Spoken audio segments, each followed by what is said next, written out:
हाँ तो अभी नमस्कार, राम राम सभी को। एक बार फिर से आप सभी का स्वागत करते हैं। और दोस्तों आज हमारा टॉपिक रहेगा राजस्थान के लोक देवता। बहुत ही शानदार टॉपिक है, बड़ा ही प्यारा टॉपिक है और इस टॉपिक से एग्जाम में प्रश्न भर भर के आते हैं। तो सबसे पहले जो एक साधारण सा प्रश्न आता है वो आपसे ये पूछता है कि निम्न में से कौन सा एक लोक देवता पंच पीर में शामिल नहीं है। यानी 5 पीर जो है उनके नाम हमें पता होना चाहिए। और आपको ऑप्शन में वो देता है तेजाजी। ऑप्शन क्या होता है?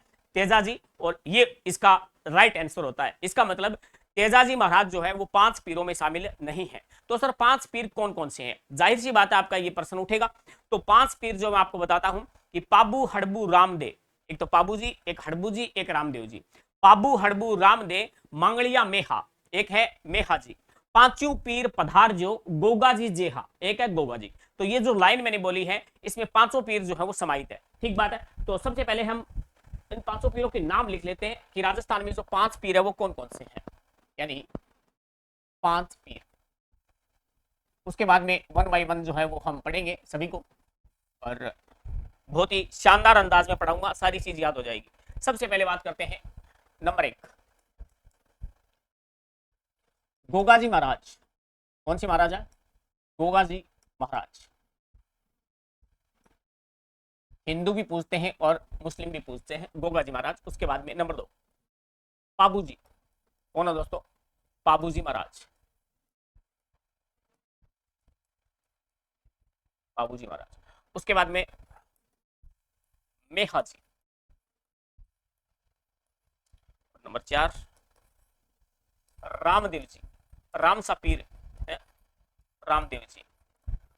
रुणेचेरा धनी। नंबर 5, हड़बू जी। हड़बू जी। बैलगाड़ी की पूजा होती है इनकी, हड़बू जी। ये 5 पीर है। ये 500 पीर मैंने लिख दिए हैं, गोगा जी, पाबू जी, मेहा जी, रामदेव जी, हड़बू जी। अब नोट लगा के एक बात यहां पर लिखेंगे कि note, note Ramdev ji, sorry Teja ji. Teja ji 5 पीरों में शामिल नहीं है। 5 पीरों में शामिल नहीं है। ये बात आपको कंठस्थ कर लेनी है, याद कर लेनी है। यहां से प्रश्न आता है, 101% आता है। यानी तेजाजी महाराज जो है वो 5 पीरों में शामिल नहीं है। इसको लगा दीजिए स्टार। पहला ही प्रश्न यहाँ पर आपका तैयार हो गया। और ये आपको ध्यान रखना है, गोगाजी, पाबूजी, मेहाजी, रामदेव जी, हड़बू जी। अब सिंपल है वैसे तो, इसमें कोई ट्रिक नहीं लगानी है, लेकिन फिर भी मैं बता ही देता हूं कि आप एक लाइन याद रखना, गोपा, गोपा मेरा है, गोपा मेरा है, ना तेरा है ना मेरा है, गोपा मेरा है। गोगा जी, बाबू जी, मेहा जी, रामदेव जी, हड़बू जी। रामदेव जी, हड़बू जी। तो आशा करता हूं कि ये लाइन आपको याद रहेगी। ठीक बात है। Okay sir, okay report. तो अब हम पढ़ेंगे क्या? राजस्थान के जो लोक देवता हैं उनको पढ़ते हैं। सबसे पहले हम पढ़ेंगे दोस्तों पाबूजी महाराज। क्या पढ़ने वाले हैं? पाबूजी महाराज को पढ़ने वाले हैं। ये रहा आपके सामने पाबूजी महाराज। देखिएगा कि बाबूजी महाराज जो है इनके बारे में कहा जाता है कि देवल चारणी जो है इनकी घोड़ी लेकर गए थे ये, जब इनकी शादी हो रही थी। ठीक है, उस घोड़ी का नाम था केसर कालमी। तो वादे के मुताबिक जो है वो फेरों के बीच में से उठकर आ गए थे, 3 फेरे लिए थे और देवल चारणी की घोड़ी घोड़ी जो है वापस करने गए थे और गायों को छुड़ाते हुए जो है वो वीर गति को प्राप्त हो गए थे। पूरी कहानी हम पढ़ने वाले हैं। तो यहाँ पर जो है वो देवल हेलो देव तो, देवल हेलो देव तो दिनी चमरी छोड़, कहने का मतलब जो है वो शादी हो रही थी और देवल चारणी जो हेला मारा, मतलब आवाज मारी, और देवल चारणी के आवाज मारने के साथ ही बाबूजी महाराज जो है वो अपने फेरों से उठकर चले गए थे। तो देवल हेलो देव तो दिनी चमरी छोड़ और परण निभावण आपणो, परण निभावण आपरो रंग पाबू राठौड़, रंग पाबू राठौड़। तो ये ध्यान रखना है आपको। बाबूजी महाराज जो है इनके बारे में ये बात कही जाती है। अब हम बात करते हैं पाबूजी महाराज जो है इनका जन्म कहां हुआ था और सारी बातें पढ़ने वाले हैं। इनके पिता का नाम, माता का नाम। देखिए सबसे पहले बात करें बाबूजी महाराज जो है इनका जन्म कहां हुआ। सबसे पहले जन्म की बात करते हैं। जन्म, तो इनका जन्म हुआ था कोल्लूमंड, कोल्लूमंड। कोल्लूमंड कहां पर है? फलोदी में। कोल्लूमंड फलोदी के पास एक गांव है, फलोदी। ठीक बात। तो जन्म कहाँ होता है? कोलूमंड में होता है। यहाँ पर इनका मुख्य मंदिर भी बना हुआ है और यहाँ पर कोलूमंड फलोदी में जो है इनका मेला भी लगता है। और बात करेंगे वन बाय वन, सारी चीजें पढ़ने वाले हैं। तो सबसे पहले एक प्रश्न आता है, एक बहुत ही सिंपल सा प्रश्न आता है, क्या कि बाबूजी महाराज जो है ये किसका अवतार माने जाते हैं, ये भी पढ़ेंगे। इनके पिता का नाम क्या है, ये भी पढ़ेंगे। माता का नाम क्या है और इनकी पत्नी का नाम क्या है। तो 5 प्रश्न ध्यान रखना, उंगलियों पर याद रखना। सबसे पहले बात करते हैं इनके पिता का नाम। देखिएगा, सबसे पहले बात करें पिता, फिर बात करेंगे माता, मम्मी का नाम क्या था, फिर बात करेंगे वाइफ यानी इनकी पत्नी, धर्म पत्नी कौन थी, ठीक बात है। और एक स्टेप और लिखता हूं मैं, इनकी घोड़ी का नाम, ये भी एग्जाम में आता है। और फिर बात करेंगे जो है वो अवतार किसके थे, तो ये मैं यही लिख देता हूं, ये लक्ष्मण के अवतार थे। किसके अवतार थे? लक्ष्मण।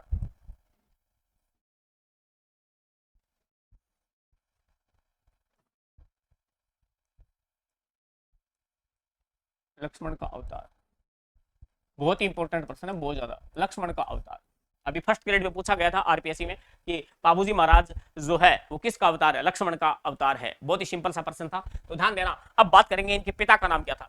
तो दोस्तों इनके पिता का नाम था धांधल। धांधल जी, क्या था? धांधल जी। अब वैसे नहीं था कि कोई धांधली वगैरह करते थे, बस नाम था धांधल जी। ये जो है वो अपने जोधपुर के एक राजा हुए थे, राव दुहड़। राव दुहड़ के छोटे भाई थे, तो मतलब रॉयल फैमिली से बिलोंग करते थे बाबूजी महाराज। यानी जोधपुर राजा, जोधपुर राजा राव दुहड़, राव दुहड़ के छोटे भाई थे। बाबूजी नहीं, ये बाबूजी के पिता, छोटे भाई, ठीक बात है ना। और इनकी माता का नाम क्या था? कमला दे। कमला दे, इसके पीछे भी बड़ी अच्छी स्टोरी है। और इनकी पत्नी का नाम था फूलम दे। दे का मतलब वैसे देवी से होता है ना। और एक दोस्तों आपने नाम सुना होगा कि सुप्यार दे, ठीक है। इनकी पत्नी का नाम मतलब फूलम दे या सुप्यार दे, दोनों ऑप्शन में एक साथ नहीं आएंगी। और इनकी घोड़ी का नाम था केसर कालमी। क्या गजब की घोड़ी थी भाई साहब, केसर कालमी, ठीक है। मुख्य मुख्य बातें मैंने यहाँ पर लिख दी है। अब यहाँ पर जो है वो बात करते हैं कि इनकी पत्नी का नाम फूलम दे और सुप्यार दे। अब याद कैसे रखें, तो सिंपल सा यहाँ पर देखना आप, पै से पाबूजी, पै से हो जाएगा पाबूजी, पै से पाबूजी, ठीक है। और पै के बाद में क्या आता है? फै, तो फै से फूलम दे, फै से हो जाएगा फूलम दे, याद रह जाएगा, ठीक है। ये तरीका बताया मैंने याद रखने का, क्योंकि एग्जाम में जो है आप देखना कि 2-3 बार ऐसा प्रश्न भी आया है, एक तरफ लोक देवता और एक तरफ उनकी पत्नियां दे दी और कहा कि मिलान करो कौन सी पत्नी है वो किसकी है, ठीक है। तो ऐसा प्रश्न भी आता है एग्जाम में, ठीक है। तो ध्यान रखना है अपने को एक एक चीज। तो यहाँ पर पाबूजी, पाबूजी की पत्नी का नाम क्या था? फूलम दे। और दूसरा अपने याद रखे, पाबूजी अपनी पत्नी को कहते थे कि प्यार दे, दे दे प्यार दे, इसका मतलब सुप्यार दे, सुप्यार दे। बात याद हो जाएगी, सिंपल सी बात है। अब बात करते हैं दोस्तों क्या कि यहां पर इनकी माता का नाम जो है ना कमला दे। एक्चुअल में बताते हैं कि बाबूजी की रियल मदर नहीं थी। बाबूजी की रियल मदर कौन थी? एक परी थी। अब आप कहोगे कि सर ऐसा कैसे हो सकता है, तो दोस्तों ध्यान देना, यहाँ पर एक छोटी सी कहानी मिलती है कि जब जो है वो राव धांधड़, ये धांधड़ है ना, ये अपना घोड़ा लेकर जो है वो एक बार शिकार पर मतलब निकले हुए थे, तो एक तालाब के आसपास ही घूम रहे थे। तो बताते हैं कि एक परी ऊपर से आई और वो परी जो है वो यहाँ पर तालाब में नहाने के लिए उतर गई थी, ठीक है। अब धांधड़ जी के काम करो, आपके घोड़े 30 लाग गई, तो धांधड़ जी आपको घोड़ो ले गया कटे मैं तालाब कर, और देखते हैं कि एक महिला वहां पर स्नान कर रही है, और स्नान करती हुई महिला को इन्होंने देख लिया था। धांधड़ जी ने एक धांधड़ी कर दी थी भाई साहब। तो वो परी ने देखा कि एक मर्द आपको देख रहा है, तो परी गुस्से में आ गई और कहा कि ये कोई बात थोड़ी है, अब आपने मुझे यहाँ पर नहाते हुए देख लिया है, तो मतलब क्या है कि मेरी सारी शक्तियां हैं वो क्षीण हो गई हैं, अब मैं वापस ऊपर नहीं जा सकती, अब मैं क्या करूं, इस धरती पर मेरा कौन है? तो धांधड़ जी बोलिया, हम है ना आपके, हम आपके हैं। तो ध्यान रखना, धांधड़ जी ने जो है वो उस परी के साथ क्या कर ली थी? शादी। तो धांधड़ जी ने परी के साथ शादी कर ली थी, ऐसा बताते हैं। धांधड़ जी ने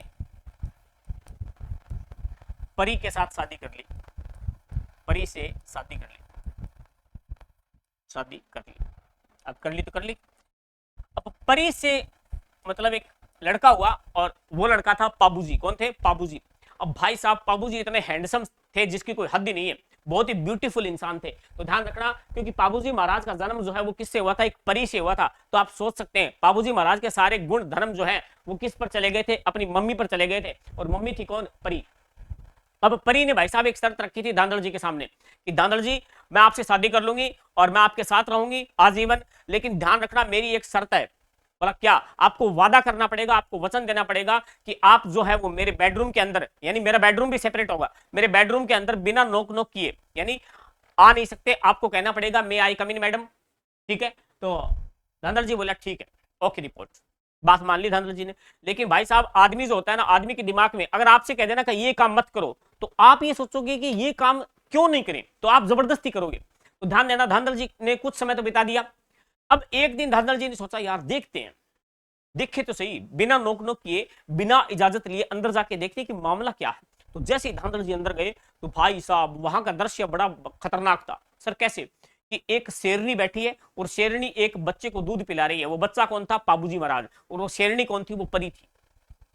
और जैसे ही उसने देखा कि धांधड़ जी मतलब रूम के अंदर एंटर हो गए और मामला सारा देख लिया है, तो उस शेरनी ने अपना वापस रूप लिया किसका, परी का, और फिर कहा कि आपने वचन तोड़ा है, आपने वादा तोड़ा है, और मैं जो है वो वापस जा रही हूं कहां पर, अपने स्वर्ग लोक में, ठीक है। तो ये लो पाबूजी महाराज जो है वो किसको सौंप दिए, धांधड़ जी को सौंप दिया कि इसका लालन पालन करो। और लालन पालन किसने किया था, कमला दे ने किया था। तो इनकी माता का नाम कमला दे ही मिलता है, ध्यान रखना।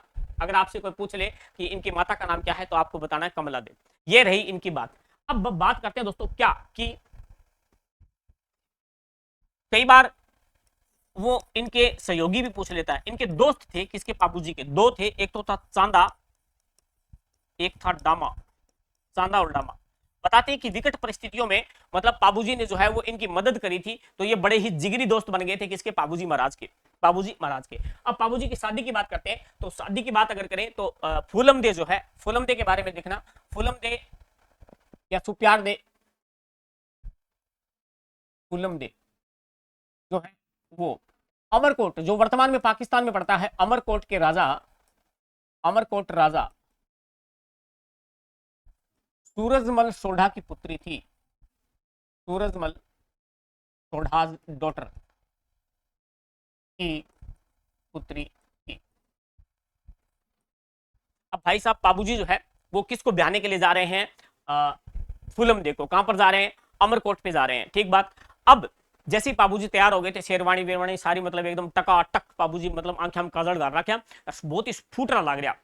लेकिन इनके दोस्त थे चांदा और डामा, इन्होंने कहा कि पाबूजी एक कमी है। बोले क्या, घोड़ी आपके पास बढ़िया नहीं है यार। हालांकि घोड़ी थी, लेकिन घोड़ी जचने वाली नहीं थी। जितना पाबू सुंदर था उतनी घोड़ी नहीं थी, ना नाचने वाली घोड़ी थी, ना बेस्ट मतलब दौड़ने में अच्छी नहीं थी, दिखने में भी सुंदर नहीं थी।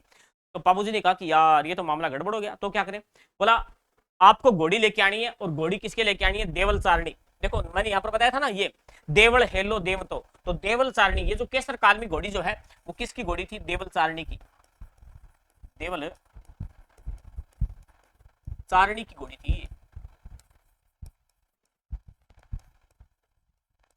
तो बाबूजी गए किसके पास, देवल चारणी के पास, और कहा कि माता आपकी घोड़ी चाहिए 1 या 2 दिन के लिए, मेरी शादी है, और जैसे ही मेरी शादी कंप्लीट हो जाती है तो वादा है कि मैं आपकी घोड़ी जो है वो सही सलामत आपको सौंप के जाऊंगा, मैं खुद, मैं स्वयं, ठीक है।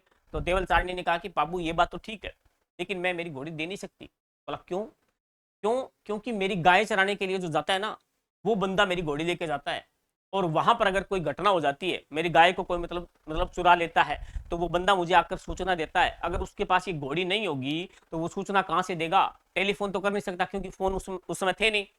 तो क्या किया जाए। तो बाबूजी बोला कि अगर ऐसी कोई बात होती है तो मेरा वादा है कि आप मुझे सूचना दे देना, और मैं स्वयं आपको घोड़ी है वो लाकर दे दूंगा, और शर्त ये है कि आप मुझे घोड़ी दे दो 2 दिन के लिए। तो बाबूजी शर्तें वर्तें हुई, और केसर काल में घोड़ी जो है वो कौन लेकर आ गए, बाबूजी लेकर आ गए। एक बात है, बात समझ में आ गई। और केसर काल में घोड़ी जो, उसकी एक बात बताता हूं आपको मैं, बहुत ही शानदार घोड़ी थी, दिखने में सुंदर थी, दौड़ने में तेज थी, मतलब कलाबाजी में अच्छी थी, नाचने में बड़ी बेस्ट, डांसर बड़ी बढ़िया है।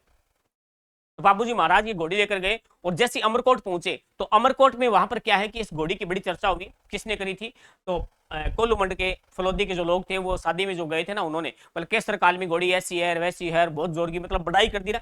तो वहां पर जो लोग थे उन्होंने कहा कि अगर आपकी घोड़ी इतनी अच्छी है तो करवाओ दौड़ फिर हमारे घोड़े के साथ। बाबूजी ने कहा कि नहीं भाई साहब ये चीटिंग है, दौड़ अब नहीं होगी, दौड़ करवा लेंगे लेकिन 2 दिन रुकने के बाद। बोला कैसे? बोला इतना सफर तय करके आई है, जानवर है, थक गई है, तो आपका घोड़ा तो बिल्कुल फ्रेश है, तो ये जीत जाएगा। नहीं नहीं बाबूजी ऐसे नहीं चलेगा, अगर करवानी है तो अभी करवाओ, वरना मतलब हम नहीं मानेंगे कि केसर काल में घोड़ी ऐसी है वैसी है। तो भाई साहब चैलेंज हो गया। अब बाबूजी चैलेंज में मतलब क्या है कि बड़े माहिर थे, चैलेंज किसी ने कर दिया तो चैलेंज एक्सेप्ट कर लेते हैं ना। फिर वो कहते हैं ना, डायलॉग आता है कि फिर मैं मेरे बाप की भी नहीं सुनता, तो बाबूजी ऐसे ही थे भाई साहब। तो ध्यान देना कि वहां पर दौड़ हुई और दौड़ में जो है वो केसर कालमी घोड़ी जीत गई। थकने के बावजूद भी, इतना सफर तय किया उसके बावजूद भी केसर कालमी घोड़ी है वो जीत जाती है। और उसके बाद में जो है वहां पर अमरकोट के लोग हैं उनकी बड़ी बेइज्जती होती है भाई साहब, भारी बेइज्जती होती है। तो उन्होंने क्या किया था कि जैसे ही पाबूजी महाराज जो है वहां पर तोरण लगा हुआ था, तोरण के मतलब क्या है कि वो मारना पड़ता है, आपको पता ही है। तो वहां पर तोरण है वो बहुत ज्यादा ऊंचा बांध दिया गया था कि वहां तक पाबूजी महाराज पहुंच नहीं सके, पाबूजी की बेइज्जती करने के लिए, ठीक है, खास करके केसर काल में घोड़ी की बेइज्जती करने के लिए। तो भाई साहब पाबूजी ने घोड़ी को कहा, कान में की कह दियो, वो बोला देख ले भाई, अपनी मतलब क्या इज्जत बेइज्जती को सवाल है, और आप मतलब इज्जत तेरे ही हाथ में। केसर कालीन ने कही बात, बड़े पुचकार गए। तो केसर कालमी घोड़ी फिर हाँ भरती, बोले ठीक है बाबूजी टेंशन ना लियो थे, ये तो मेरी लगाम खींच दियो, जो करना जावे तो मैं आगलो काम मैं आप ही सेट कर दूंगी, टेंशन लेने की जरूरत नहीं है। तो जैसे ही पाबूजी है वो वहां पर पहुंचे, तो पाबूजी ने, वो घोड़ी नाच रही थी, पाबूजी ने लगाम खींची, लगाम खींचते घोड़ी के आगे वाले दोनों पैर है वो ऐसे ऊपर वहां पर क्या है कंगूरे पे टंग गए, और वहां पर पाबूजी ने वो तोरण मार दिया भाई साहब, ठीक है। बड़ी भारी बेइज्जती हुई भाई साहब वहां पर क्या है अमरकोट वालों की। तो इस तरह से केसर कालमी घोड़ी जो है वो बड़ी ही भयंकर घोड़ी थी, बड़ी शानदार घोड़ी थी, और बाबूजी महाराज की फेवरेट घोड़ी बन गई थी। तो एग्जाम में प्रश्न आता है कि बाबूजी महाराज की घोड़ी का नाम क्या था, तो ध्यान देना उसकी घोड़ी का नाम था केसर कालमी, ध्यान देना केसर कालमी। और किसकी घोड़ी थी ये? देवल चारणी की घोड़ी थी, देवल चारणी की घोड़ी थी। अब बात करते हैं यहां पर हुआ क्या। हुआ ये था कि बाबूजी महाराज जो फेरे ले रहे थे भाई साहब अमरकोट में, 3 ही फेरे हुए थे, 3 ही मात्र, कितने? 3 फेरे। और जैसे ही 3 फेरे कंप्लीट हुए ही नहीं थे, 3 ही फेरे हुए थे। तीसरे फेरे में ध्यान देना वहां पर देवल चारणी आ जाती है, और देवल चारणी कहती है कि बाबू तू यहाँ पर फेरे ले रहा है, वहां पर जो जीनराव खिंची है, जायल का था, जायल नागौर में पड़ता है, जीनराव खिंची मेरी गाय उठाकर ले गया है, अब बता तेरे वादे का क्या हुआ, तू यहाँ पे फेरे ले रहा है, ठीक है। तो बाबूजी ने कहा कि ऐसे मत कर देवल माता, मैं तेरी गाय लेकर आऊंगा, मैं तेरी गाय छोड़ाऊंगा अभी, राइट नाउ। बाबूजी वहीं फेरों से खड़े हुए हैं, और खड़े होते होते ही केसर कालमी घोड़ी पर बैठे और चल दिए कहां पर? जायल, जायल जेंद्राव खिंची। हालांकि जो लड़ाई हुई थी किसकी? जेंद्राव खिंची की और बाबूजी की, वो हुई थी जोधपुर में, एक गांव पड़ता है देंचू गांव। कौन सा है? देंचू गांव में। वहां पर लड़ते हुए जो है वो शहीद हो गए थे, कौन? बाबूजी महाराज। तो ध्यान देना यहां पर यह भी पूछा जाता है कि देवल चारणी की गाय उठाकर कौन ले गया था, तो जेंद्राव खिंची। तो ये बात हम थोड़ी लिख देते हैं क्या, कि देवल चारणी की गाय, जायल का राजा था एक, जायल का जीनराव खिंची, जीनराव खिंची उठाकर ले गया। और उस समय जो गाय थी ना, जिसके पास जितनी गाय वो उतना धनी माना जाता था, उठाकर ले गया, ले गया, ठीक है। तो बाबूजी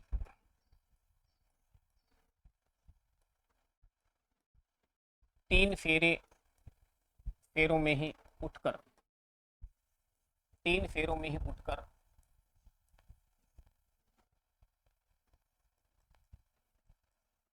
गायों को बचाने के लिए,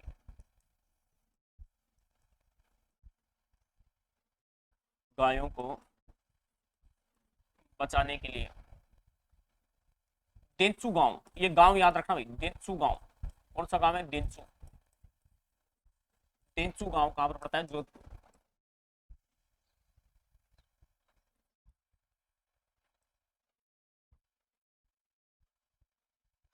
बचाने के लिए देंचू गांव में लड़ते हुए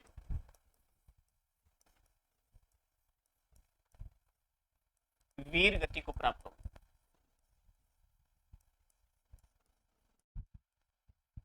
प्राप्त हो गया, ठीक है। तो स्टोरी है बस इतनी, अपन को नहीं याद रखनी, बस याद ये तो रखना देंचू गांव, ठीक है, देवल चारणी और जिनेन्द्रराव खिंची। बात समझ में आ गई। अब दोस्तों ध्यान देना कि अपने जो बाबूजी महाराज है इनका मेला कब लगता है, तो चैत्र कृष्ण अमावस्या, चैत्र कृष्ण अमावस्या को इनका मेला लगता है। कहां पर लगता है, कोल्लूमंड। कहां पर लगता है, कोल्लूमंड में लगता है। तो ये बात आपको भी ध्यान रखनी पड़ेगी, यानी इनका मेला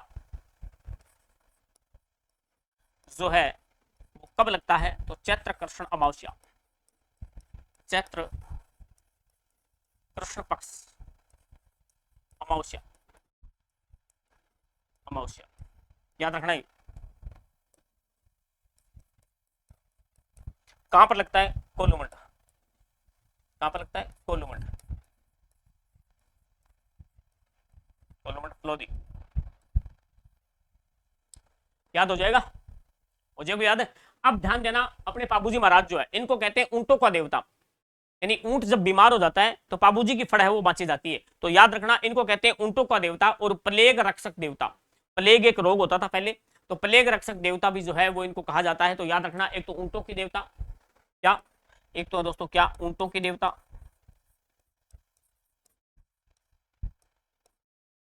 ऊंटों की देवता, और एक इनको कहते हैं प्लेग रक्षक देवता, प्लेग रक्षक देवता। ये सिंपल सी बात, आप पढ़तान लग रहा, ऊंटों को देवता। ऊंटों की देवी कौन है, अपने ऊंटों की देवी आपसे आप बताना, अंता, अंता देवी, अंता देवी। ऊंटों की देवी कौन है, अंता देवी 12, ठीक है। और ऊंटों के देवता कौन है, अपने बाबूजी महाराज और प्लेग रक्षक देवता। बताते हैं कि राजस्थान में ऊंट लाने का श्रेय जो बाबूजी महाराज को ही दिया जाता है। इसके पास बहुत मतलब क्या है, इसके पीछे एक लंबी स्टोरी है, कभी बताएंगे आपको। अब ध्यान देना, फड़, इंपॉर्टेंट क्वेश्चन आता है फड़ का। क्या आता है, फड़।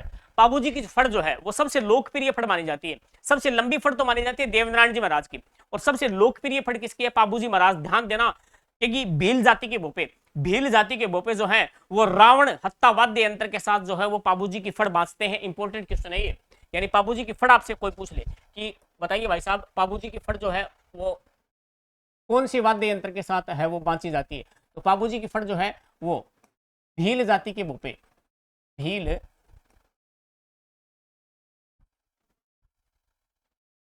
भील भोपे रावण हत्ता वाद्य यंत्र।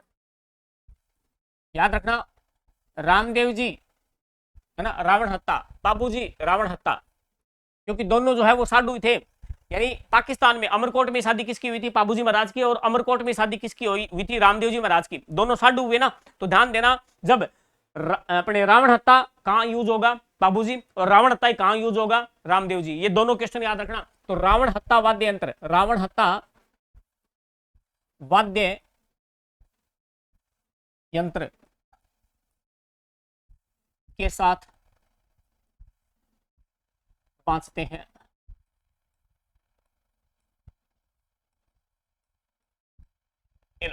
भील भोपे जो है वो रावण हत्ता वाद्य यंत्र के साथ बाबूजी की फड़ बांधते हैं। और दूसरी विशेष बात क्या है कि सबसे लोकप्रिय फड़ है ये, सबसे लोकप्रिय फड़, जो देवता सबसे ज्यादा सुना होगा ना उसकी सबसे लोकप्रिय फड़ होगी, सबसे लोकप्रिय फड़ है, ऐसे याद रख लो ना, और तो तरीके से, ठीक है। अब याद रखने वाली बात क्या है कि बाबूजी के पावड़े गाते समय, पावड़े अलग चीज है, बाबूजी फड़ अलग चीज है, पावड़े अलग है। पावड़े गाते समय माठ वाद्य यंत्र का प्रयोग किया जाता है, यानी बाबू जी के पावड़े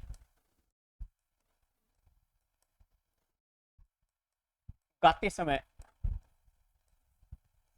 माठ वाद्य यंत्र, कौन सा है, माठ वाद्य यंत्र का प्रयोग किया जाता है, माठ वाद्य यंत्र।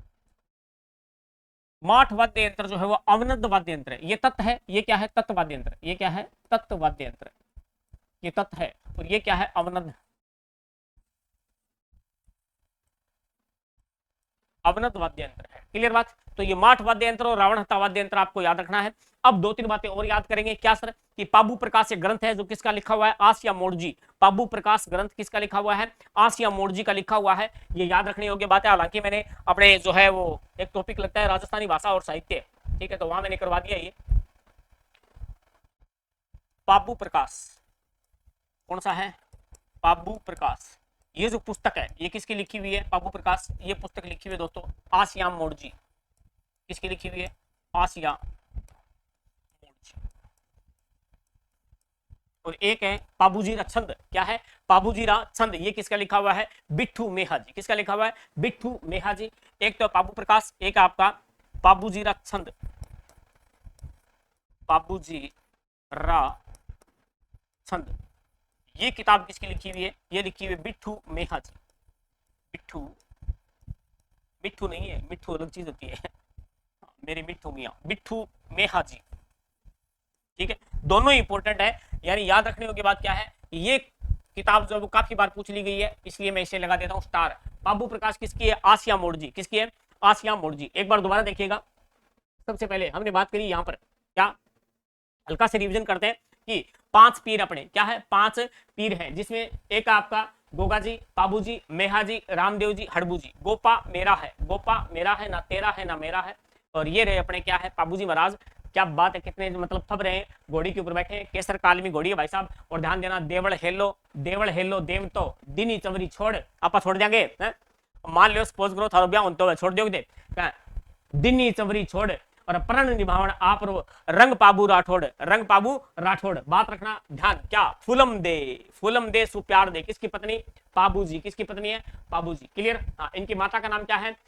कमला। क्या है? कमला दे। आगे बढ़ते हैं दोस्तों, और यहां पर इंपॉर्टेंट बात आती है, क्या? अमरकोट के राजा सूरजमल सोडा की पुत्री कौन थी? फूलम दे। उसके बाद में ध्यान रखने योग्य बात क्या है कि इनका मेला कब लगता है? चैत्र कृष्ण अमावस्या। चैत्र कृष्ण अमावस्या को इनका मेला लगता है, कोल्लूमंड फलोदी में लगता है। ऊंटों के देवता है ये, प्लेग रक्षक देवता है। इंपॉर्टेंट प्रश्न जो आरपीसी ने अभी पूछा था कि बाबू जी जो है वो किसके अवतार है? लक्ष्मण के अवतार है, ये मैंने आपको बात है बता दी। उसके बाद में जो है वो इनकी फड़ बांसते समय जो है वो रावण हत्ता वाद्य यंत्र का प्रयोग किया जाता है। तत्व वाद्य यंत्र है, और तत्व मतलब तार, तत्व मतलब तार। अभी आपको दिखाऊंगा मैं रावण हत्ता क्या होता है। ये देखिए, रावण हत्ता वाद्य यंत्र ये रहा,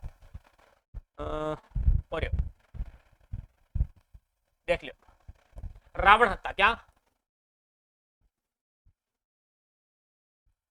रावण हत्ता वाद्य यंत्र। क्लियर? बढ़िया तरीके को देख लो, बढ़िया तरीके को, शानदार। ये रावण हत्यावाद यंत्र है। उसके बाद में जो है वो यहाँ पर 2 ग्रंथ लिखे गए। एक ग्रंथ का नाम है दोस्तों पाबू प्रकाश, एक का नाम है पाबूजीरा छंद। जो पहला है वो किसका है? आसिया मोर्जी का है। और पाबूजीरा छंद किसका है? बिट्ठू मेहा जी। बिट्ठू मेहा जी। ध्यान रखना, इंपॉर्टेंट कौन सा ग्रंथ है? पाबू प्रकाश। पाबू प्रकाश। याद कैसे रखें? ऐसे याद रख लो, अपने गाँव में बोलते हैं ना, है ना, प्रकाशिया राजिया, तो ध्यान रखना, प्रकाशिया आसिया, प्रकाशिया आसिया, प्रकाशिया आसिया, बस ऐसे याद हो जाएगा। ठीक बात? क्लियर बात? ये अपने कौन से लोग देवता हो गए? पाबूजी महाराज कंप्लीट। पाबूजी महाराज कंप्लीट है। जितने भी एग्जाम में प्रश्न आते हैं वो मैंने सारे बता दिए आपको कि कौन कौन से प्रश्न यहां से पूछे जा सकते हैं। क्लियर? हाँ, तो आगे बढ़ जाते हैं। हम बात करेंगे अब रामदेव जी। किसकी बात करने वाले हैं? रामदेव जी महाराज की बात करेंगे। बहुत ही शानदार अंदाज में पढ़ेंगे। और 1 मिनट रुकना भाई।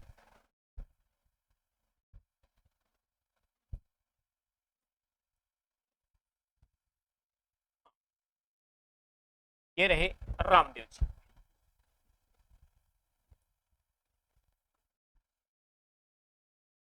रामदेव सांप्रदायिक सौहार्द के देवता माने जाते हैं रामदेव जी।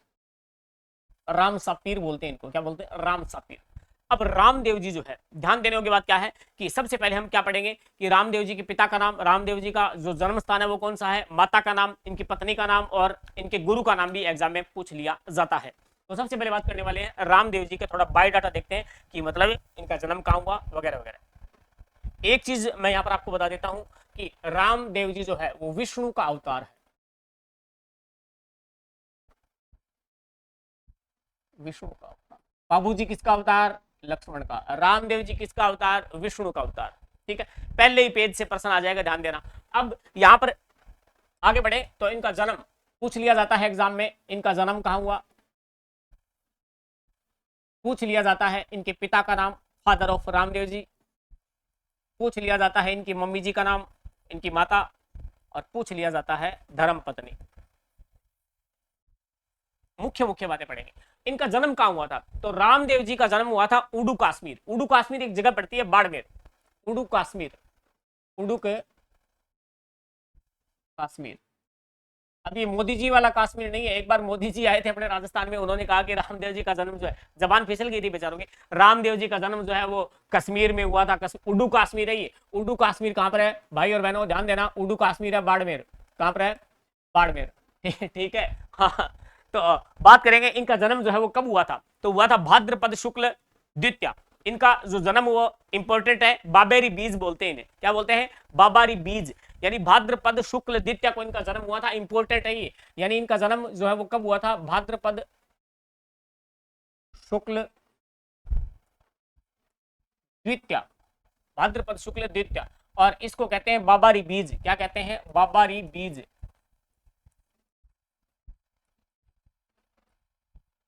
दूज नहीं बीज बोले, दूज आप बोला दूज, तीज, तो दूज ने क्या बोले, बीज बोले, तो बाबारी बीज इंपॉर्टेंट है, भाद्रपद शुक्ल द्वितीया। हालांकि जो है इन्होंने समाधि ली थी वो ली थी भाद्रपद शुक्ल एकादशी, भाद्रपद शुक्ल एकादशी, और ठीक एक दिन पहले इनकी धर्म बहन थी डालीबाई, उन्होंने समाधि ले ली थी। आगे पढ़ेंगे हम सारी बातें। अब बात करते हैं इनके पिता का नाम क्या था, अजमाल जी। क्या था, अजमाल जी, जो पोखरण के सामंत थे, अजमाल जी, यानी इनके पिता का नाम था अजमाल जी।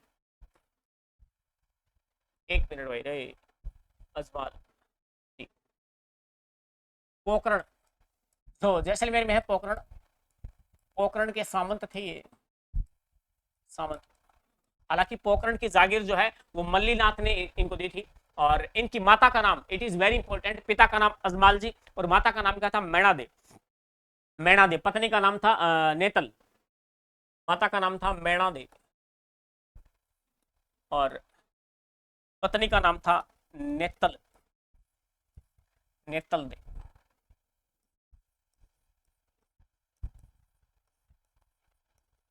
नेतल दे, और इनके गुरु का नाम था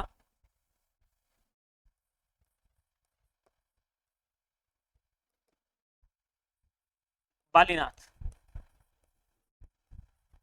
बालीनाथ, सुनना, थोड़ा सुनना अब। इनके गुरु का नाम क्या था, बालीनाथ था। और बालीनाथ जी का मंदिर बना हुआ है मंसूरिया पहाड़ी, मंसूरिया हिल्स कहां पर है, अपने जोधपुर में। यानी इनके बालीनाथ जो है इनके गुरु, इनका मंदिर कहां बना हुआ है ये मैं आपको बता देता हूं। इनके मंदिर बना हुआ है मंसूरिया हिल्स, मसूरिया, मसूरिया की साड़ी कौन है, मंसूरिया हिल्स यानी मंसूरिया पहाड़ी, ये कहां पर है, ये जोधपुर में। ये जगह जो काम आएगी, पोखरण याद रखना, क्यों, क्योंकि आगे आगे हम पढ़ेंगे कि रामदेव जी का मंदिर कहां पर है। तो रामदेव जी का एक मंदिर तो अपन पढ़ेंगे रुणीचा, कहां पर है, रुणीचा जिसे रामदेवरा बोलते हैं, वो कहां पर है, जैसलमेर में है। एक इनका मंदिर बना हुआ है कहां पर, पोखरण में बना हुआ है। एक इनका मंदिर कहां बना हुआ है, मंसूरिया हिल्स, मंसूरिया पहाड़ी यहाँ पर बना हुआ है जोधपुर में। तो ये जगह काम आएगी आगे, तो ध्यान देना, ऐसे नहीं लिखा मैं।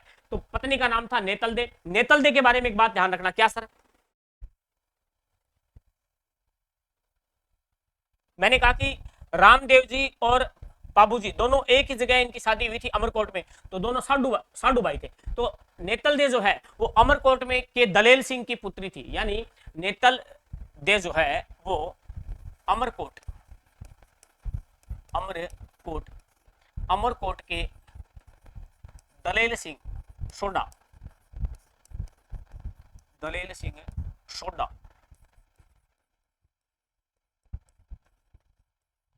की पुत्री थी, डॉटर ऑफ दलेल सिंह। ठीक है, ओके। तो यहां पर अजमाल जी जो है इनके बारे में मैं आपको बता देता हूं कि मल्लीनाथ जी ने, मल्लीनाथ जी जो मारवाड़ के राजा हुए थे राठौड़ वंश में, मल्लीनाथ जी ने पोखरण की जागीर दी, पोखरण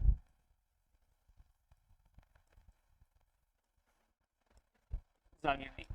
ठीक है, हम पढ़ेंगे आगे कि मल्लीनाथ जो है अपनी पत्नी रूपा दे के प्रभाव से बाद में संत बन गए थे मल्लीनाथ जी। तो मल्लीनाथ जी जो है वो मतलब तिलवाड़ा बाड़मेर, आगे पढ़ेंगे हम। तो ये बात ध्यान देना, अजमाल जी, मैणा दे, नेतल दे, इनका जन्म का वहां उडू कश्मीर, ठीक है, उडू कश्मीर भाई और बहनों कहां पर है, बाड़मेर में। भाद्रपद शुक्ल द्वितीया मतलब बाबेरी बीज, बाबेरी बीज बोलते हैं। इनके दिन मतलब क्या हुआ था, इनका जन्म हुआ था, याद रखना, वेरी इंपॉर्टेंट है। यहां से एक प्रश्न आपको देखने को मिल जाएगा एग्जाम में। ठीक है, ये इंपॉर्टेंट स्लाइड है, इस स्लाइड को आपको ध्यान रखना ही पड़ेगा, कोई इलाज को नहीं करना। ठीक है, तो वैसे मतलब रट्टा मार लो, अगर रट्टा नहीं मारना है तो आपने मतलब गाने सुने होंगे यार, गीत मतलब रामदेव जी के भजन, गणी ओ खम्मा अजमाल जीरा कंवर है, माता मैणा देरा लाल नेतलरा भरतार है, हेलो सुनो सा रामा पीर।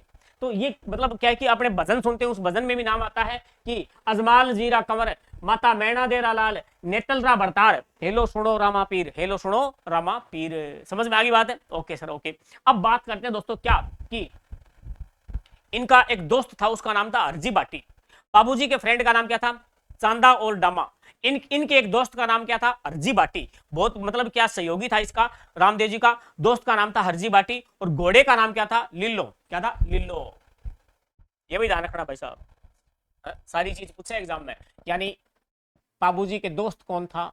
दोस्त, एक ही दोस्त हो बाबूजी, सॉरी रामदेव जी के, हरजी बाटी। हरजी बाटी, ठीक है, हरजी बाटी। और घोड़ा, यानी इसकी सवारी, रामदेव जी की सवारी क्या थी? घोड़ा। घोड़े का नाम था लिल्लो। लिल्लो। हालांकि लिल्लो का मतलब ये नहीं है नीला, नीला रंग नहीं है। लिल्लो का मतलब होता है हरा। लिल्लो का मतलब क्या होता है? हरा। लिल्लो इजिकल टू हरा, ठीक है, हरा। बात समझ में आ गई? तो इनके घोड़े का नाम वैसे पर्टिकुलर तो नहीं था, लेकिन एग्जाम में पूछ लेते हैं, तो इनके घोड़े का नाम था लिल्लो। क्या था? लिल्लो। और बात करते हैं दोस्तों झंडा, यानी बाबूजी रामदेव जी जो है, इनके झंडा, झंडा जो उसे क्या कहते हैं? उसे कहते हैं नेजा। क्या कहते हैं? नेजा। और इनका जागरण जो होता है उसे कहते हैं जम्मो। तो दो चीज याद रखना, एक तो झंडा और एक जो है वो जागरण, ठीक है। तो झंडा जो है उसे कहते हैं नेजा। नेजा, नेजा वैसे झंडे का प्राइवेट होता है। जागरण जो उसे उसे कहते हैं जम्मो। क्या कहते हैं? जम्मो। आज हमारा जम्मू है, ठीक है। बात समझ में आ गई? जागरण। और इनका जो जयकारा होता है, मतलब रामदेव जी का जो जयकारे होते हैं उनको बोलते हैं बादली। क्या बोलते हैं? बादली। बादली एक रचना भी है किसकी? चंद्र सिंह बिरकाड़ी। तो ध्यान रखना, इनके जो जयकारे होते हैं, जयकारे है, क्या हुआ? एक मिनट रुकना। जयकारे, उसको क्या कहते हैं? बादली। क्या हुआ? एक मिनट रुकना, देना, एक मिनट भाई, दे दो।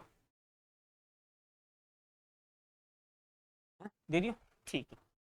हाँ तो हम क्या बात कर रहे थे? हम बात कर रहे थे कि इनके जो जयकारे होते हैं उनको क्या बोलते हैं? बादली बोलते हैं, बादली। और इनके जो गीत होते हैं, गीत, उनको बोलते हैं ब्यावले। मतलब है, इनके जो गीत होते हैं ना, गीत, उनको क्या बोलते हैं? ब्यावले। और इनके मेघवाल जाति के जो भगत होते हैं उनको बोलते हैं रिखिया। क्या बोलते हैं? रिखिया। ये इंपॉर्टेंट क्वेश्चन है, एग्जाम में आ चुका है। यानी मेघवाल भक्त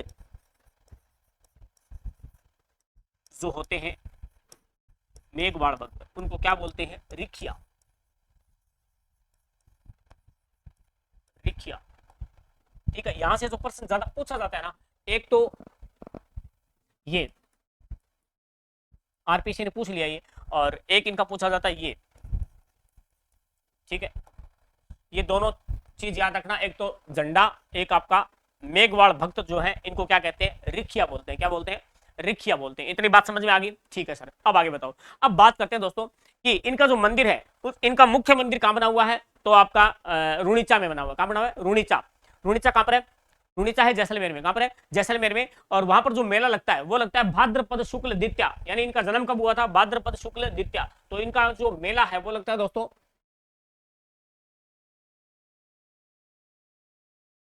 भाद्रपद शुक्ल द्वितीया से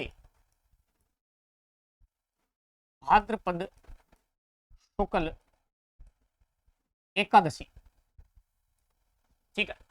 इस दिन इन्होंने समाधि ली थी, इस दिन इनका जन्म हुआ था। क्लियर? तो रामदेव जी का याद रखना, इसे बोलते हैं दोस्तों मारवाड़ का कुंभ। क्या बोलते हैं? मारवाड़ का कुंभ कहा जाता है। कुंभ, कुंभ के मेले से तुलना करी जाती है, क्योंकि यहाँ पर मतलब लाखों की संख्या में मतलब भीड़ आती है, बहुत ही भयंकर यहाँ पर श्रद्धालु आते हैं, और पैर रखने को जगह नहीं होती है। तो ध्यान देना, इसे बोलते हैं मारवाड़ का कुंभ। ये जो मेला लगता है ना, मेला, इसे क्या बोलते हैं दोस्तों? मारवाड़ का कुंभ।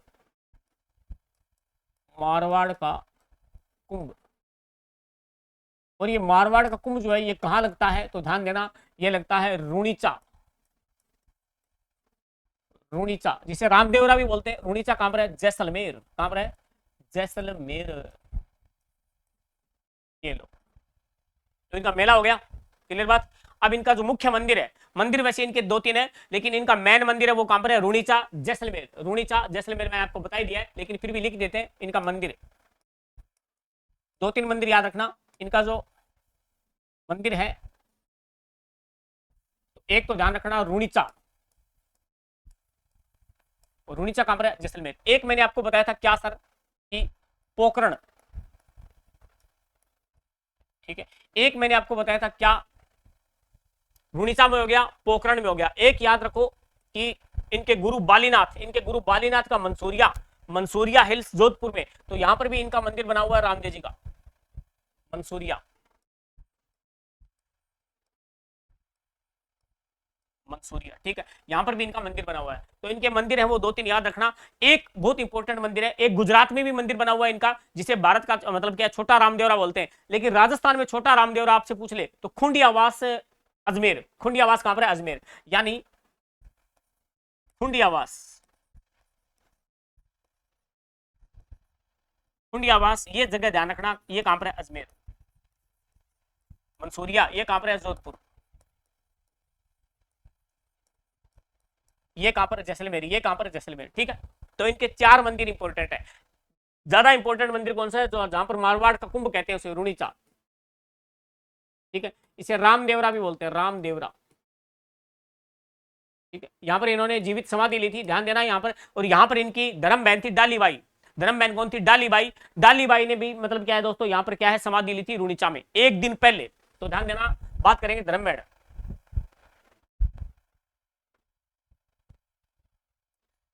ठीक है।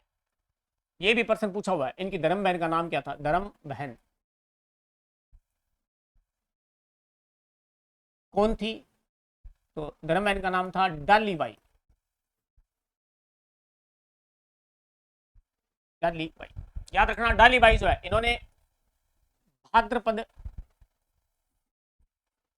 शुक्ल दसवीं को समाधि ली, यानी रामदेव जी से एक दिन पहले, जिस दिन रामदेव जी ने मतलब क्या है एकादशी को प्रोग्राम रचा रखा था इस समाधि लेंगे, और डालीबाई को पता चला, डालीबाई ने एक दिन पहले समाधि ले ली। रामदेव जी दोनों का मतलब, यहाँ पर डालीबाई का भी मंदिर बना हुआ है। तो ध्यान देना, रामदेव जी से एक दिन पहले समाधि किसने ली? डालीबाई ने।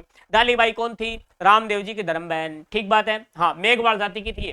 तो मेघवाल जाति मतलब जो दलित मतलब लोग थे, जो दलित संप्रदाय में लोग थे, मतलब क्या है उनका भला करने के लिए, उनका उद्धार करने के लिए, मतलब क्या है रामदेव जी ने मतलब क्या है बहुत ही मतलब, एक आपने सुना होगा शुद्धि आंदोलन, क्या था? शुद्धि आंदोलन चलाया था। वो किसने चलाया था? रामदेव जी ने चलाया था। जो मतलब क्या है कि हिंदू से मुसलमानों में कन्वर्ट हो गए थे, वापस उनको क्या है मुसलमानों से हिंदू बनाने के लिए रामदेव जी ने मतलब क्या है कि एक आंदोलन चलाया था। उस आंदोलन का नाम था शुद्धि आंदोलन, याद रखना। और एक उन्होंने कामड़िया पंथ भी, मतलब कामड़िया पंथ की स्थापना करी थी, कामड़िया पंथ इंपॉर्टेंट है। तो ये धर्म बहन होगी डालीबाई। इनका मंदिर भी कहां बना हुआ है? रुणीचा में। इनका मंदिर कहां बना हुआ है? रुणीचा, रुणीचा में इनका मंदिर बना हुआ है, ठीक है। ओके, कामड़िया पंथ, पहले बात करते हैं कामड़िया पंथ की, फिर बात करेंगे शुद्धि आंदोलन। कामड़िया पंथ, ये लो,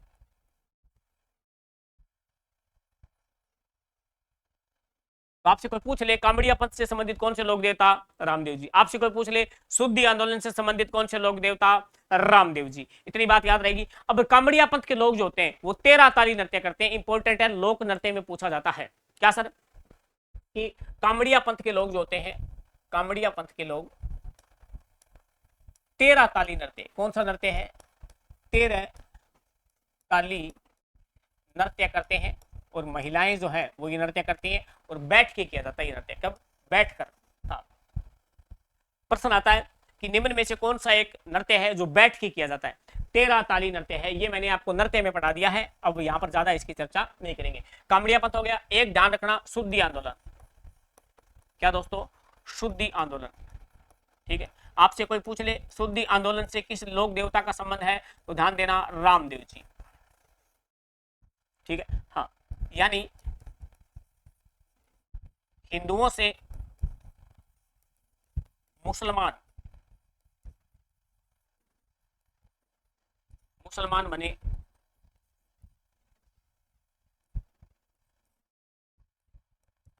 हिंदुओं को वापस, हिंदुओं से मुसलमान बने, हिंदुओं को वापस से हिंदू बनाना,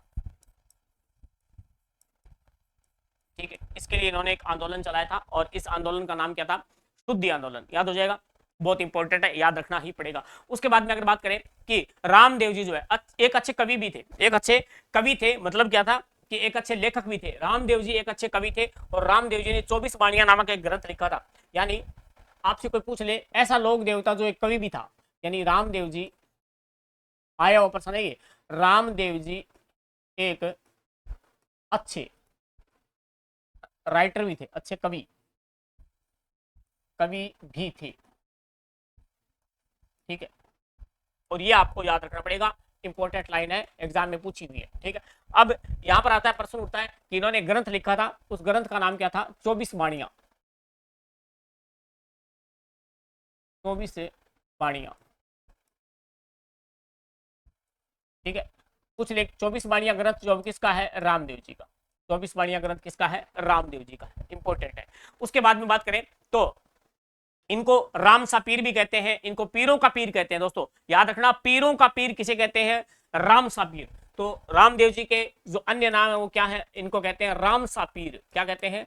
राम सा पीर। और इनको कहते हैं पीरों का पीर। क्या कहते हैं? पीरों का पीर। पीरों का पीर कौन है? राम सा पीर है। समझ में आगे बात है? हाँ। अब एक बात और बताता हूं, सांप्रदायिक सौहार्द के देवता ही सांप्रदायिक सौहार्द के देवता हैं, यानी इनको हिंदू भी पूछते हैं, इनको मुस्लिम भी पूछते हैं। यानी इन्होंने समाधि ली थी, उसके बाद में मतलब क्या है कि इनको मुसलमान भी पूछते हैं और इनको हिंदू भी पूछते हैं। तो सांप्रदायिक सौहार्द के देवता निम्न में से कौन से हैं? तो ध्यान देना, रामदेव जी। कौन है? रामदेव जी। सांप्रदायिक सौहार्द के देवता, सांप्रदायिक सौहार्द के देवता कौन है? रामदेव जी। विशेषताएं रामदेव जी की, ठीक है। दूसरी बात कि भेदभाव मिटाने के लिए, मतलब ऊंच नीच का भेदभाव मिटाने के लिए वह दलित उद्धार का कार्य इन्होंने किया था। मतलब रामदेव जी जो है वो इन्होंने क्या किया था? भेदभाव मिटाने के लिए, यानी भेदभाव मिटाने के लिए, भेदभाव मिटाने व दलित उद्धार। तभी तो ध्यान देना, यहां पर मेघवाड़ जाति है ना, डाली बाई आई थी ना, तो भेदभाव मिटाने में दलित उद्धार, दलित उद्धार, उत प्लस में हार, दलित उद्धार का कार्य किया।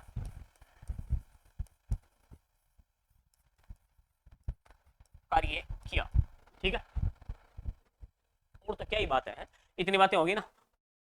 रामदेव जी एक अच्छे कवि थे, 24 वाणियां इनका ग्रंथ है, राम सा पीर कहते हैं, पीरों का पीर कहते हैं, सांप्रदायिक सौहार्द के देवता हैं, भेदभाव मिटाने में दलित उद्धार का कार्य किया था। और एक बात ध्यान रखना, पर्चा, पर्चा इंपॉर्टेंट भाई। रामदेव जी के चमत्कार जो है उनको क्या कहते हैं? पर्चा कहते हैं। आरपीसी ने प्रश्न पूछ लिया ये, रामदेव जी के चमत्कार क्या कहलाते हैं? यानी रामदेव जी के चमत्कारों को क्या कहते हैं? बताओ भी।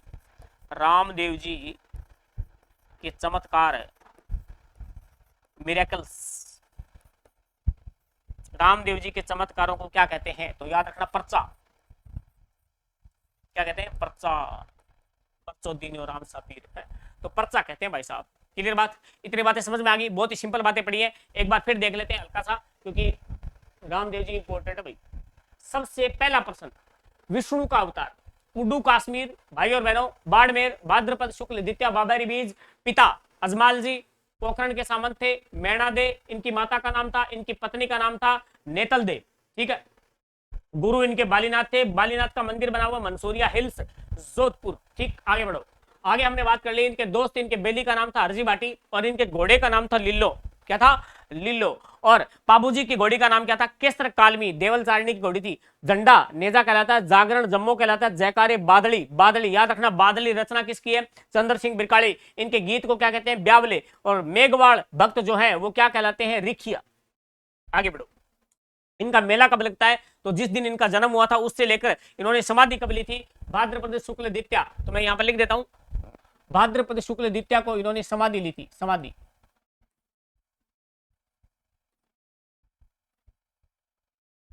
ठीक है, ताकि याद रहे आपके। उसके बाद में इनके मंदिर, एक तो रुणेचा में बना हुआ सिंपल सा है, एक इनका पोखरण बिल्कुल सही है, मंसूरिया में इनके गुरु का है तो वहां पर इनका है, खुंडियाबास अजमेर, खुंडियाबास अजमेर, ये अलग से आपको याद रखना है। उसके बाद में आगे बढ़ो, और यहाँ पर अपने बात कर लिए, धर्म बहन कौन थी? डाली बाई। कामड़िया पंथ चलाया था, शुद्धि आंदोलन इन्होंने चलाया था, इंपॉर्टेंट बात है। आगे बढ़ जाते हैं, और यहाँ पर रामदेव जी एक अच्छे कवि थे, बिल्कुल भाई साहब, 24 बाणियां ग्रंथ इन्होंने लिख दिया था। रामसा पीर, पीरों का पीर कहते हैं, सांप्रदायिक सौहार्द के देवता है और भेदभाव मिटाने में, दलित उद्धार करने के लिए उन्होंने बहुत सारे काम किए थे। रामदेव जी के जो चमत्कार है उनको क्या कहते हैं? प्रचार। क्या कहते हैं? प्रचार। अच्छा, एक बात और रहेगी, मारवाड़ में एक भैरव नाम का एक राक्षस हुआ था। राक्षस का मतलब वो, उसका करेक्टर अच्छा नहीं था और लोगों को वो क्या करता था, लोगों पर अत्याचार करता था। बहुत ही मतलब पैसे वाला आदमी था और जो गरीब लोग थे उनको ब्याज पर पैसे दे देता। और भाई साहब बैंक का पीसा बेकदी को नहीं उतरा, क्योंकि मतलब ब्याज लगा तो वो चक्रवर्ती ब्याज, और नए दिन तो नहीं पर अत्याचार करते बन कूट तो ठीक है। तो भैरव राक्षस का वध किया था किसने? मारवाड़ के भैरव राक्षस का वध किसने किया था? रामसा पीर ने। तो लिख देते हैं यहां पर कहीं, ये लो यहां लिख देता हूं, मारवाड़ के भैरव राक्षस, एक नाम ही राक्षस हो, बिया राक्षस को नहीं हो कहीं, दो दांत निकलेड़ा, सींग निकलेड़ा ठीक है। मारवाड़ के भैरव राक्षस का वध किया, वध किया इसने, रामदेव जी ने। पैंटो छुटा दी और वहां लोग दुखी करा क्या बापड़ा का वध किया।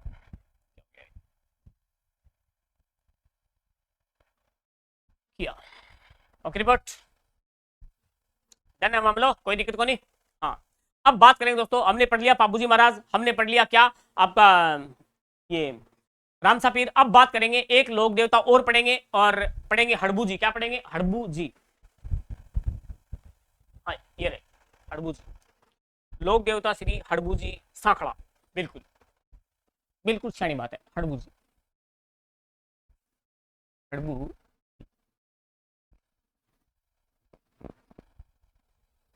देखो तो कितना बढ़िया लग रहा है लोक देवता अपना हड़बू जी। अब बात करेंगे इनका जन्म। जन्म कहां हुआ था? पहला ही प्रश्न बनता है जन्म का। बाबूजी का जन्म कहां हुआ था? कोल्लूमंड। रामदेव जी का जन्म कहां हुआ था? याद करो, रामदेव जी का जन्म कहां हुआ था? ऊंडू कश्मीर बाड़मेर। ठीक है। अब इनका जन्म कहां हुआ था? इनका जन्म हुआ था भाई साहब बुंडेल गांव। बुंडेल गांव कहां पड़ता है? नागौर में, याद रखना पड़ेगा बुंडेल गांव। याद मैं करवा दूंगा, बुंडेल गांव पहले मैं लिख दूं, बुंडेल गांव। अब बुंडेल गांव का मतलब ये नहीं है कि यहां पर बुंडे लोग हैं। बुंडेल गांव कहां पर है दोस्तों? नागौर। कहां पर है? नागौर। गांव का नाम ही ऐसा है, बाकी लोग यहां पर बहुत सुने। अब बात करते हैं इनके पिता का नाम। पिता का नाम मिलता है दोस्तों इनके मेहाजी सांखड़ा। क्या है? मेहाजी सांखड़ा। अब एक बात यहां पर मजेदार बात क्या है, हड़बू जी जो है, हड़बू जी सांखड़ा राजपूत थे, ठीक बात है, इसमें कोई दोराई नहीं है। ये रामदेव जी के मोसेरे भाई थे। मजेदार बात यह है, पहले मैं लिखता हूं मेहाजी सांखड़ा, मेहाजी सांखड़ा। ठीक है। अब यहां पर हम बात करें तो हड़बू जी जो है, हड़बू जी, सीधी सी बात है, हड़बू जी क्या थे? सांखड़ा राजपूत थे। और ये मतलब कौन? हड़बू जी, ये रामदेव जी के मौसेरे भाई थे, मौसी के बेटा भाई, रामदेव जी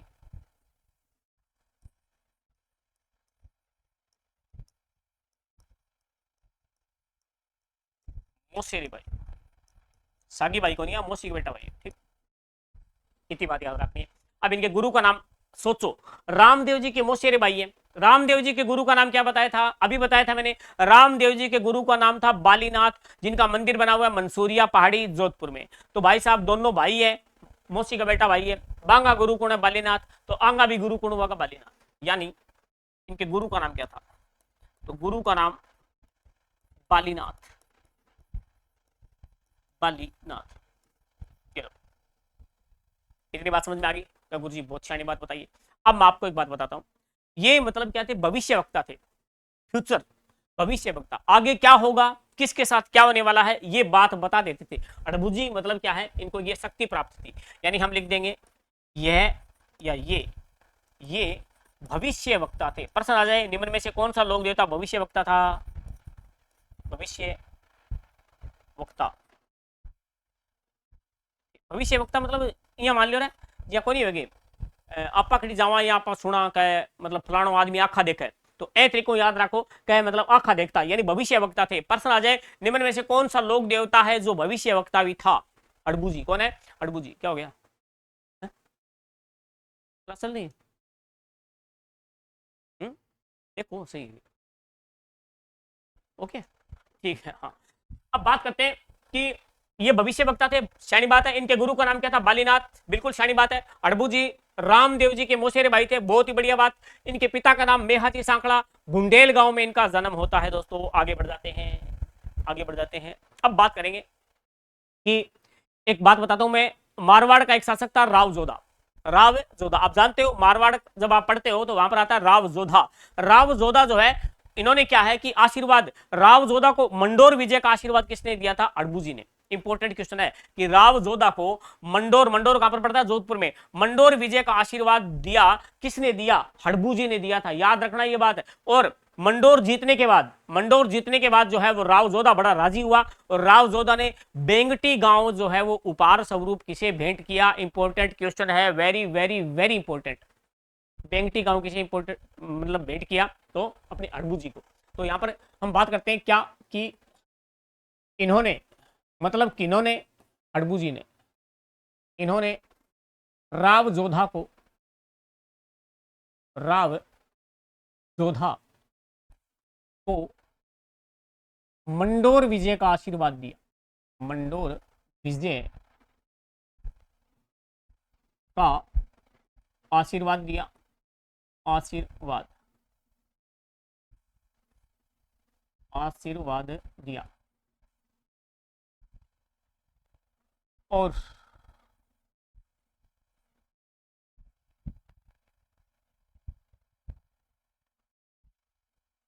मंडोर विजय के बाद, यानी मंडोर विजय जब हो गई थी तो मंडोर विजय के बाद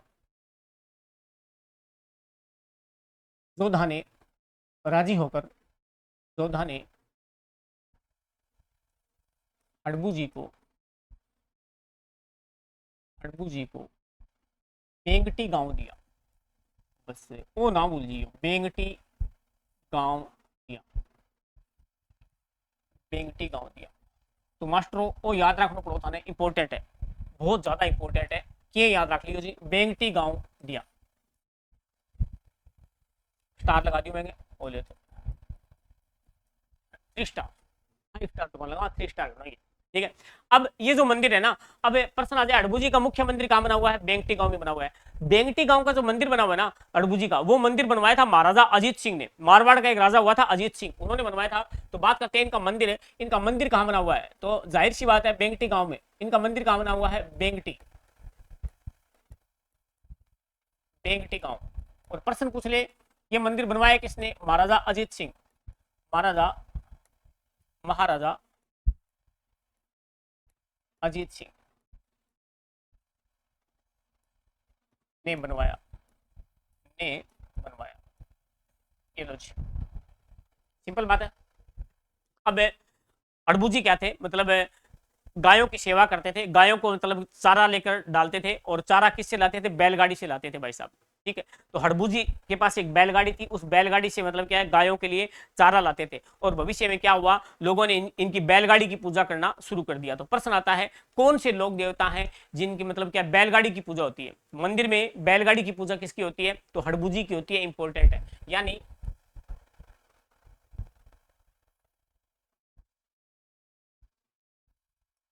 इनके मंदिर में बैलगाड़ी की पूजा होती है। इनके मंदिर में बैलगाड़ी, बैलगाड़ी की पूजा होती है। बैलगाड़ी तो शायद वही है, लेकिन बैल तो मतलब वो नहीं है, लेकिन फिर भी याद रखना बैलगाड़ी की पूजा होती है, क्योंकि बैल तो फिर इतने दिन मतलब बहुत साल की बात होगी, बैल थोड़ी जीवित रहेंगे।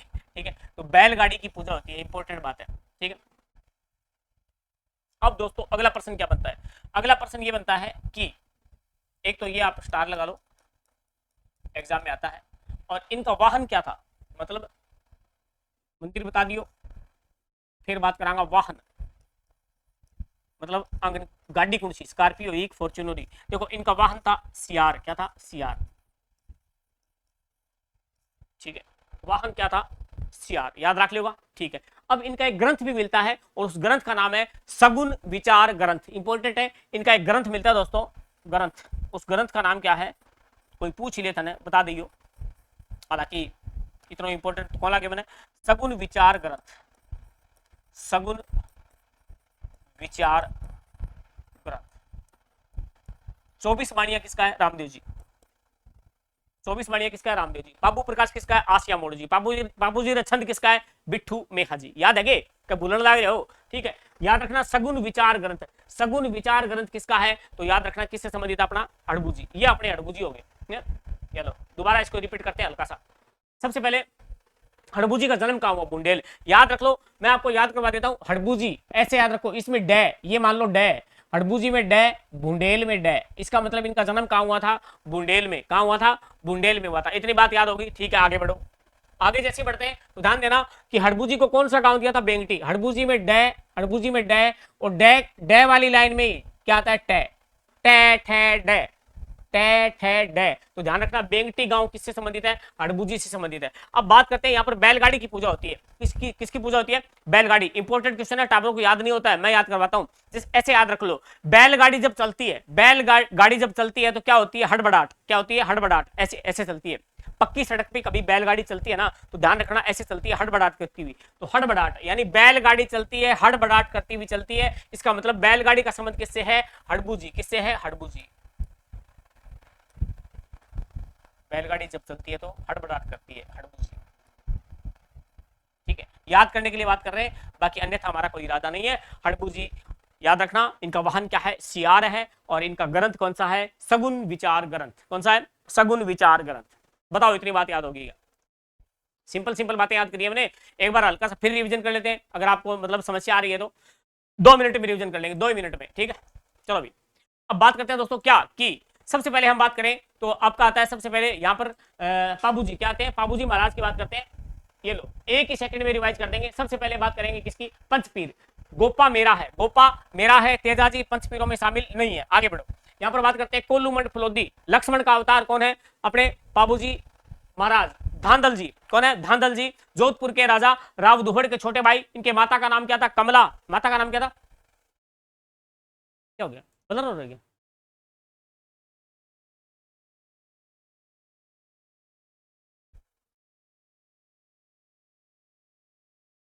हाँ, बात करते हैं इनकी माता का नाम क्या था? कमला दे। इनकी पत्नी का नाम क्या था? फूलम दे। फूलम दे।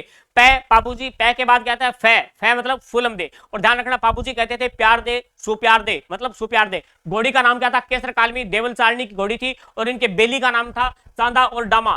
चांदा और डामा। आगे बढ़ाते हैं दोस्तों, नेक्स्ट ये बात करते हैं कि फूलम दे जो है वो अमरकोट राजा सूरजमल सोडा की मतलब क्या थी? पुत्री थी, डॉटर ऑफ सूरजमल सोडा। देवल चारणी की गाय जो है वो जायल का जेंद्राव खींची, है ना, जेंद्राव खींची उठाकर ले गया था, और बदले में पाबूजी 3 फेरे से उठकर आ गए थे और देवल चारणी की गाय बचा ली थी, और मतलब लड़ते लड़ते वीरगति को प्राप्त हो गए थे। जोधपुर का एक गांव था देंचू गांव। कौन सा था? देंचू गांव। मेला लगता है चैत्र कृष्ण, चैत्र कृष्ण अमावस्या का इनका मेला लगता है कोल्लूमठ में। क्या लगता है? कोल्लूमठ में। ऊंटों के देवता है, प्लेग रक्षक देवता है। इंपॉर्टेंट बात है, आगे बढ़ जाते हैं और बात करते हैं इनकी फड़। सबसे लोकप्रिय फड़ है दोस्तों भील भोपे, जब रावण हत्ता वाद्य यंत्र के साथ बताते हैं। रावण हत्ता कौन सा है? तत्वाद्य यंत्र है। उसके बाद में पाबूजी के पावड़े, पाबूजी के पावड़े जो है वो ध्यान रखना कौन है? माठ वाद्य यंत्र। पाबू प्रकाश, प्रकाश या आसिया, प्रकाश या आसिया। पाबूजी रक्षंत किसका है? बिट्ठू मेहा जी। आगे बढ़ते हैं, रावण हत्ता ये रहा। उसके बाद में नेक्स्ट रामदेव जी। रामदेव जी का जन्म उड़ू कश्मीर। उड़ू कश्मीर कहां पर है दोस्तों? कश्मीर में नहीं है, है ना, कश्मीर में नहीं है, बाड़मेर में है। ठीक है, मोदी जी याद आ जीवन। उसके बाद में भाद्रपद शुक्ल द्वितीया,